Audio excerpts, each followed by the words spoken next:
Hey everyone, in this video we're going to talk about distribution of the sample proportion. So first we're going to describe the sampling distribution of a sample proportion.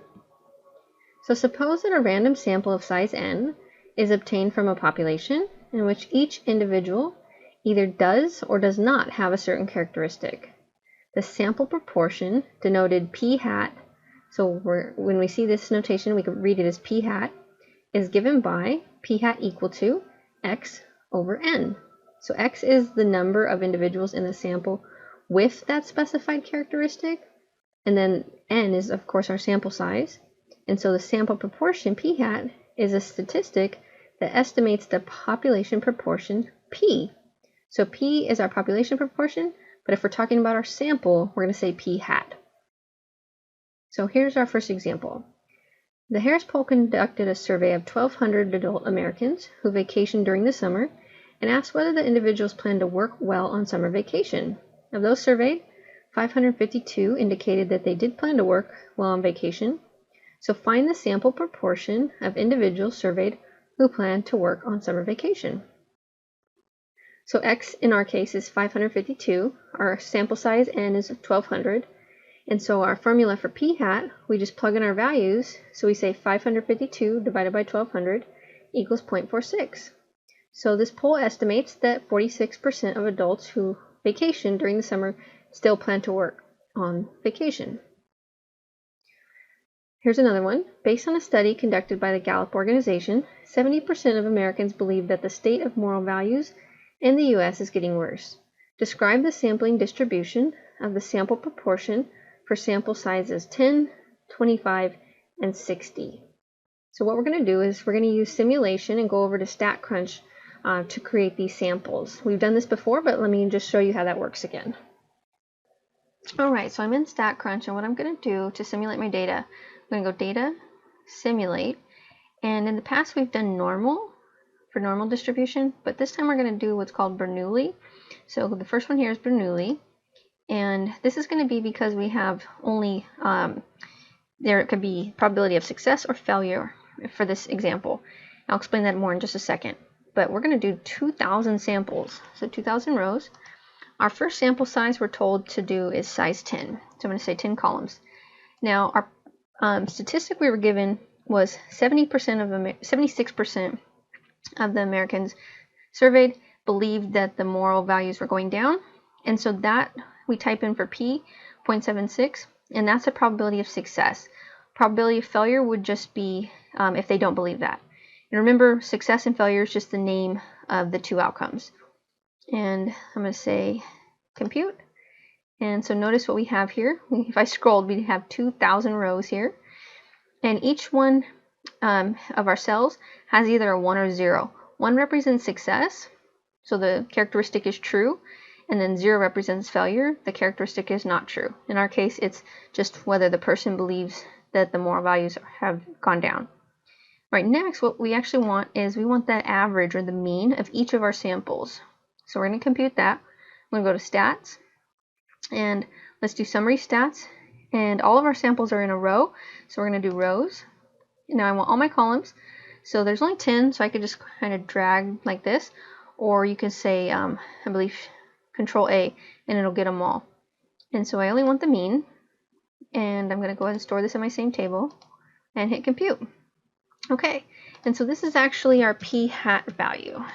Okay, and so this is the mean of success for each of our 2,000 trials. And so now let's take a look at this visually. I'm going to graph it. So graph, histogram. Let's go to p hat right here. And let's see, I'm just going to change the width because we're working just between the numbers 0 and 1. I'm going to go and say the width is just 0.1. And I'm going to go ahead and just overlay the normal curve just to see what it looks like. And I'll hit compute. And here we go. Okay, so here's our histogram for our data. And notice that it is a little skewed left. Okay, there's more of a tail to the left. And this is for a sample size of 10. And we took 2,000 samples by simulation, by computer, but with the probability of success being 0.76 And so for this example, it's about the same, 0.76. Okay, so here's some of what we saw in StatCrunch. Just taking a look at row 1, for example. That was our first sample, and every number 1 was a success, every number 0 was a failure, and our mean number of successes, or another way to say that, is our sample proportion, or p hat, for our first sample, sample 1 of size 10, was 0.8, or 80%. And then here was our histogram. And so notice that the shape of the distribution is skewed left. There's more of a tail to the left. The mean of the 2000 sample proportions is 0.76. This equals our mean of our population. And then the standard deviation in our case was 0.135. So notice that the mean of the sample proportion equals the mean of the population proportion. Here is what you would get if you just changed your sample size to size 25. And so notice that the histogram is still skewed left, but slightly. So not as much skewed left as it was for a smaller sample size of 10. And our mean is still 0.76. And this time our standard deviation is much smaller. It's 0.086. Then if we did this one more time with a larger sample size, size 60, the mean is still 0.76, but the standard deviation got even smaller, 0.054. So it's more normally distributed this way.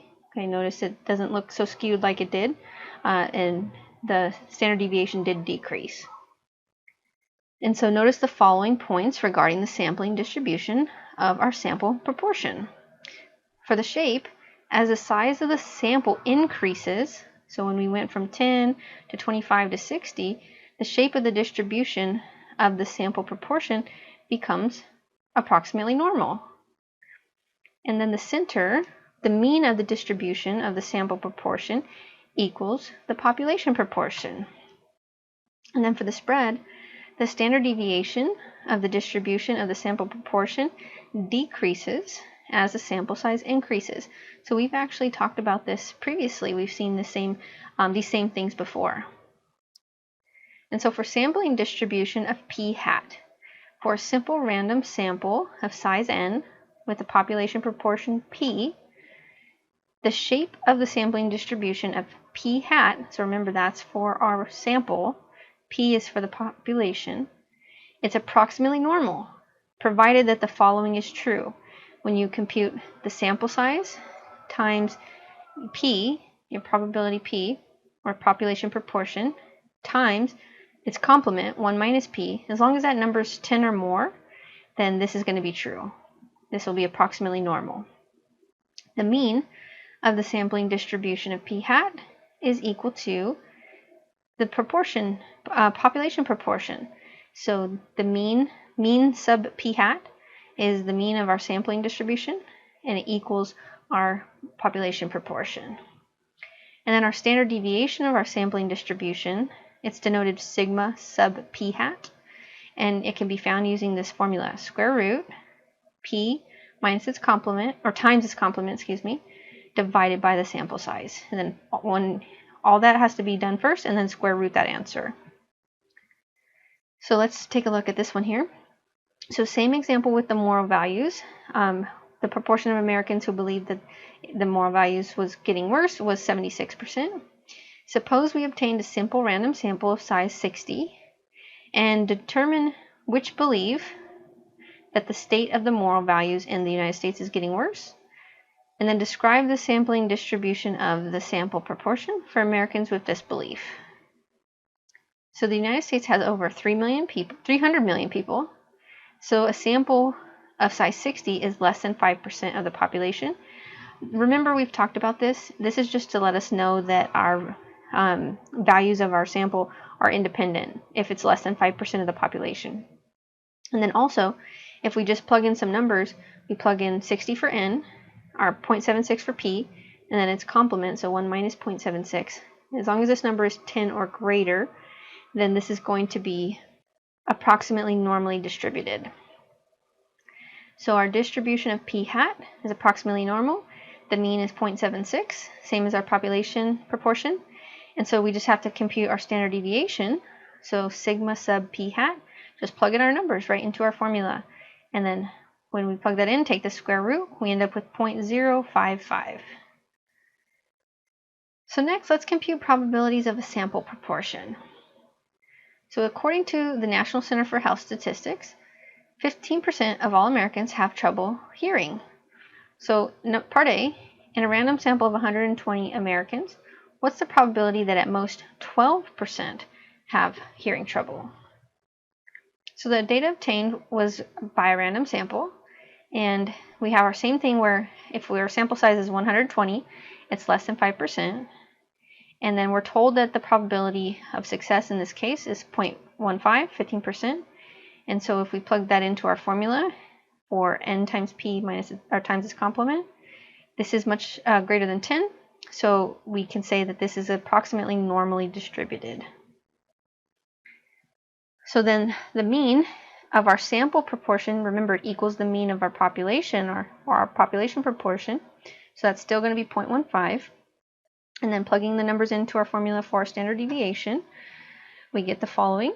And then we want to know the probability that a random sample of 120 Americans will result in a sample proportion of at most 12%. So the way we can write that is probability of p hat is less than or equal to 0.12. Okay, and so what we're actually looking for is we're looking for the area under our normal curve here to the left of 0.12. So to do this, we're going to convert our p hat value to a z-score. So we have our formula here, and recall in the past, you might have seen this as an x or x bar. In this case, that's just going to be our p hat value. And so p hat minus the mean of our sample proportions and divided by that standard deviation. Okay, so we have 0.12 minus our 0.15 on top. And then for our standard deviation, we have to use our formula that we were just talking about. So we plug all that in for the denominator. If we simplify, we're going to get negative 0.92. And so the area under the standard normal curve to the left of this z value, negative 0.92, you can get this from your table. Remember, you go to your standard normal distribution table, and it gives you the area to the left of the z-score. So it's 0.1788. And then we have that this is actually what we're looking for. So the probability that p hat is less than or equal to 0.12 is 0.1788, or 17.88%. And if you want to use technology, if you use StatCrunch or a calculator, and you compute this value, this probability value, plugging in that p hat was 0.12, you would end up with the same number, maybe off by like one value here. So very, very close to the same thing. Okay, so let's interpret this. The probability that a random sample of 120 Americans results in at most 12% having hearing trouble is approximately 18%. So this means that 18 out of 100 random samples of size 120 will result in at most 12% having hearing trouble. And this is if true if the population proportion of Americans with hearing trouble is 15%. So now let's suppose that the random sample of 120 Americans who regularly listen to music using headphones results in 26 having hearing trouble. What might you conclude? Okay, so our sample proportion is p hat equals the 26 over the total 120, which is about 0.217. And so we want to know if obtaining a sample proportion of 0.217 from a population whose proportion is assumed to be 0.15 is unusual. So what we're going to do is compute the probability that p hat is greater than or equal to 0.217. Because if a sample proportion of 0.217 is unusual, then any sample proportion more than that is also unusual. Okay, so here's our normal curve here, and what we're interested in is the area under the curve to the right of this p hat value, 0.217.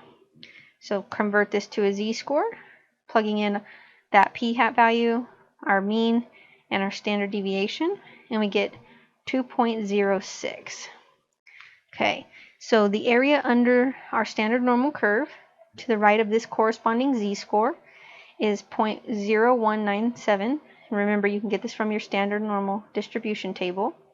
But real quick, the tables only give you area to the left of the z-scores. So whatever the table says, you just say 1 minus that number. We've talked about this before, but just a reminder. So you would say 1 minus what the table gives you, and that's where 0.0197 comes from. And so the area to the right of z equals 2.06 is the same as the area to the right of p hat, equal to 0.217. And so the probability that our p hat value is greater than or equal to 0.217 is 0.0197. If we use technology, we'll get something very similar. We'll get that this probability is 0.0199. And so let's interpret this. If we make this a percent, this is about 1.99% or 2%. So about 2 samples in 100 will result in a sample proportion of 0.217 or more from a population whose proportion is 0.15. We obtained a result that should only happen about 2 times out of 100, so this is considered unusual. So we can make one of 2 conclusions. Let's take a look. 1, the population proportion of Americans with hearing trouble who regularly listen to music using headphones is 0.15, and we just happen to randomly select a higher proportion that have hearing trouble. Or the population proportion of Americans with hearing trouble who regularly listen to music using headphones is actually more than this average of 0.15. So the second conclusion is more reasonable, and we conclude that the proportion of Americans who regularly listen to music using headphones who have trouble hearing is higher than the general population. And our second conclusion is more reasonable because our sample was random, and so it would be very unlikely that out of our random sample we just happen to randomly choose a higher amount of people that had the hearing trouble than the normal. Okay, so there seems to be a correlation here between listening to music with headphones and trouble hearing. Okay, so that's it for this one. Thanks for watching.